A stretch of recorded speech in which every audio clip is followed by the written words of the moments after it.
जी अमर रहे। महाराजा हरी सिंह जी अमर रहे। इस्तीफा दो सुरेंद्र चौधरी इस्तीफा दो होश करो सुरेंद्र चौधरी होश करो महाराजा हरी सिंह जी अमर है। इंडिया कठुआ राजपूत सभा और डोगरा समाज सभा की तरफ से कठुआ में एक छोटा सा अपने प्रदर्शन रखा था, जो कल जम्मू कश्मीर विधानसभा में हमारे deputy chief minister National Conference के जो मौजूदा सरकार के जो deputy chief minister Surendra Choudhary हैं, उन्होंने एक बहुत ही निंदनीय जो एक टिप्पणी की है महाराजा हरी सिंह जी पे। तो मैं बताना चाहता हूं कि वो कल जो डिस्कशन हो रही थी जम्मू कश्मीर विधानसभा में, जो 13 जुलाई 1931 की जो एक प्रदर्शन था, उस पे जो एक प्रदर्शन था, उस पे जो शहीद हुए थे, वो शहीद का दर्जा में बताया था कि महाराजा हरी सिंह जी ने जो उस टाइम जो वारदात हुई थी, जो उन्होंने जेल को तोड़ने की कोशिश की थी, उसके बारे में जो एक निंदनीय टिप्पणी डिप्टी चीफ मिनिस्टर ने किया, हम इनका कड़ा विरोध करते हैं। क्योंकि जो मैं सोचता हूं कि महाराजा हरी सिंह जी के व्यक्तित्व पे जो इन्होंने सुरेंद्र चौधरी ने जो टिप्पणी की है, पहले उनका इतिहास पढ़ लेना चाहिए। क्योंकि महाराजा हरी सिंह ने इतने रिफॉर्म्स किए जम्मू कश्मीर की जनता के लिए, जो मंदिर खोले दलितों के लिए, जो हमारे महिलाओं के लिए जो एक सम्मानपूर्वक एक जो शिक्षा प्रदान की, बाल शिक्षा स्कूल खोले, हॉस्पिटल खोले, कई किस्म के जहाँ पे रिफॉर्म्स लाए। तो मैं चाहता हूँ कि महाराजा हरी सिंह जो एक ऐसे राजा थे जो कभी भी जात पात या धर्म और इस पे कोई राजनीति नहीं करते थे। वो कहते थे कि as a ruler I have no religion, my religion is justice, my religion is justice for all, my religion is justice for Hindu Muslim Sikh Isai every community in जे&के। और दूसरी बात यह है कि वो ये कहते थे कि मेरी दो आंखें हैं, एक आंख हिंदू है, दूसरी आंख मेरी मुस्लिम है। तो अगर एक आंख दुखती है तो मुझे पूरे शरीर में दुख होता है। मगर अफसोस ये जो सुरेंद्र चौधरी ने कल एक तर्क अभियान दिया कि वो एक तानाशाह थे। मैं तो चाहता हूँ, तो मैं तो ये कहता हूँ कि सुरेंद्र चौधरी, आप ये तानाशाही का रवैया जो आप निभा रहे हो, नेशनल कॉन्फ्रेंस ने डिप्टी चीफ मिनिस्टर बनाया नहीं है आपको। नेशनल कॉन्फ्रेंस ने आपको कोई नौकरी चाकरी पे रखा है, कोई जो जम्मू की नुमाइंदगी करने के लिए एक नौकरी चाकरी के लिए रखा है। जो नौकरी करनी है तो कम से कम हमारे महाराजा जो भगवान रूप हैं, उनका पहले व्यक्तित्व, उनका पहले इतिहास तो पढ़ लेना चाहिए ऐसे डिप्टी चीफ मिनिस्टर को। हमें शर्म आती है, कल से पूरा जम्मू कश्मीर जल रहा है, पूरा डोगरा समाज जल रहा है। कल को ये जो गंदी टिप्पणी इसने महाराजा सुरेंद्र चौधरी ने किया, इसके लिए स्टेटहुड के लिए पूरा जम्मू कश्मीर परेशान है, उसके बारे में आप क्या कहेंगे? स्टेटहुड होनी चाहिए। स्टेटहुड हमारा जन्मजात अधिकार है। ये जम्मू कश्मीर एक जर खरीद है महाराजा गुलाब सिंह की। अंतिम राजा महाराजा हरी सिंह थे, जिन्होंने अपने 75 लाख नानकशाही रुपये में खरीदी हुई है। ये किसी की देन नहीं है, ये सेंटर की भी देन नहीं है।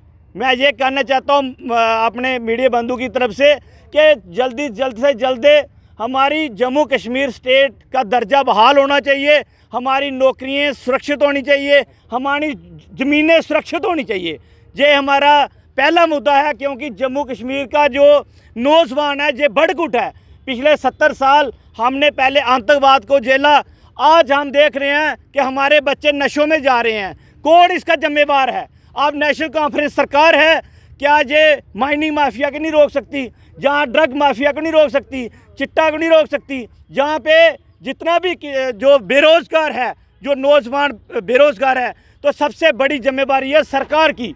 हमें देखा कि फुल मेजॉरिटी में नेशनल कॉन्फ्रेंस है, तो नेशनल कॉन्फ्रेंस का एक बहुत बड़ा एक दायित्व बनता है कि ये हमारे नौजवानों को नौकरियां उपलब्ध करे, जो जहाँ पे ज़मीनें। हरी सिंह जी की रियासत को तोड़ा गया था, 2 हिस्सों में तकसीम किया गया था, तो तब क्या महाराजा जी का अपमान नहीं मानते हैं आप? देखिए, महाराजा हरी सिंह जी ने जो स्टेट सब्जेक्ट लाया था और जहाँ पे जहाँ पे ख़त्म किया वो गलत किया। मगर आज जो 2019 में 5 अगस्त 2019 को जो फैसला आदरणीय मोदी जी ने लिया, मैं समझता हूँ कि दो विधान, दो निशान, दो सिद्धांत जो थे उनको एक किया।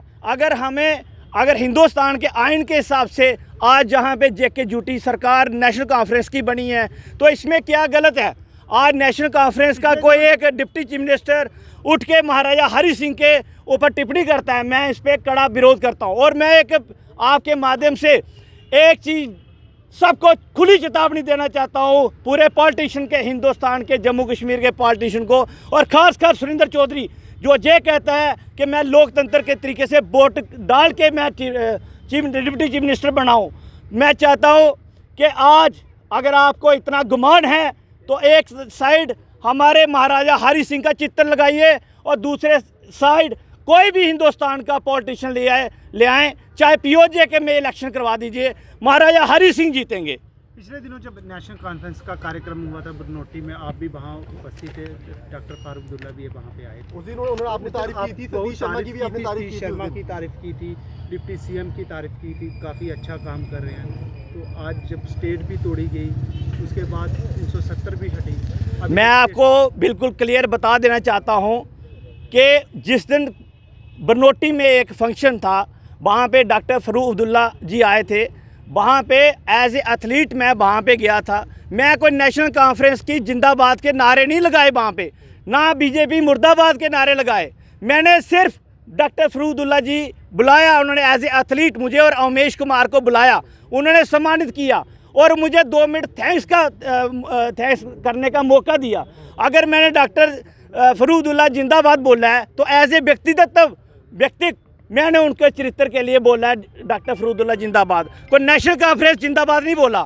आज भी जो नेशनल कॉन्फ्रेंस अच्छा करती है तो हम बोलते हैं नेशनल कॉन्फ्रेंस अच्छा करी है हमारे जम्मू कश्मीर के युवाओं के लिए, हमारी कम्युनिटी के लिए, तो हम उनका अच्छा ही करेंगे। हम क्यों बुरा कहेंगे? हम उमर साहब के लिए मुर्दाबाद के नारे क्यों लगाए अगर वो अच्छा करें तो? हम कह रहे हैं we are elected not selected, तो किस तरह से देखें क्या गलत है? अगर वो चुनकर आए हैं तो उसमें क्या गलत है? उमर अब्दुल्ला भी कल देखिए, जितने भी हमारे अभी इलेक्शन में अगर 29 जहाँ पे भाजपा के जो एमएलए चुने गए हैं, पब्लिक ने चुने हैं, लोगों ने वोट डाल के उनको सांसद में भेजा है, वहाँ पे असेंबली में भेजा है, तो आपने देखा इनको घसीट के उठा के जहाँ पे इन्होंने एक ऐसे तरीके से, जहाँ पे उनको आप देख रहे थे, सारी पब्लिक देख रही थी कि किस तरीके से इन्होंने व्यवहार किया। मैं कहता हूँ अगर डिप्टी चीफ मिनिस्टर ने ऐसा बयान दिया तो 29 एमएलए बीजेपी के मर चुके थे क्या वो लोग नहीं अगर बोल सकते थे? क्या वो डिप्टी चीफ मिनिस्टर को घसीट के नहीं निकाल सकते थे पार्लियामेंट से? अगर उनसे नहीं होता तो कठुआ की जनता तैयार है, डोगरा तैयार है, राजपूत तैयार है, डिप्टी चीफ मिनिस्टर को हम घसीट के ले आएंगे पार्लियामेंट से, असेंबली से। ये मैं अब खुली चेतावनी देता हूँ। और कठुआ में कभी chief minister, deputy chief minister आएंगे, हम काले झंडे दिखाएंगे, काली स्याही भी फेंकेंगे, उनका हर तरीके से विरोध करेंगे। मैं खुली चेतावनी देता हूँ, महाराजा के लिए कोई भी हम गलत बयान नहीं सुनेंगे। वो हमारे भगवान थे, वो भगवान हैं और भगवान ही रहेंगे। आज उनको हम पूछते हैं जो उन्होंने रिफॉर्म्स हमारे दलितों के समाज के लिए, हिंदुओं के लिए, मुसलमानों के लिए और हमारे समाज के लिए किया है। रियासत के लिए क्या करेंगे? रियासत भी तोड़ दी गई। रियासत के लिए हम फाइट कर रहे हैं। आदरणीय मोदी जी ने, अमित शाह ने जहाँ सब प्रॉमिस किया है कि हम रियासत देंगे, रियासत के लिए समय आएगा तो वो रियासत देंगे, नहीं होगा तो हम डोगरा तो एक फाइट करेंगे। रियासत देंगे वो तो उमर अब्दुल्ला जो है वो उनको पावर में। देखो, ये इनकी एनसी और बीजेपी की अपनी टक्कर है। वो कह रहे हैं कि अभी दे दी तो नेशनल कॉन्फ्रेंस को ये एक क्रेडिट जाएगा।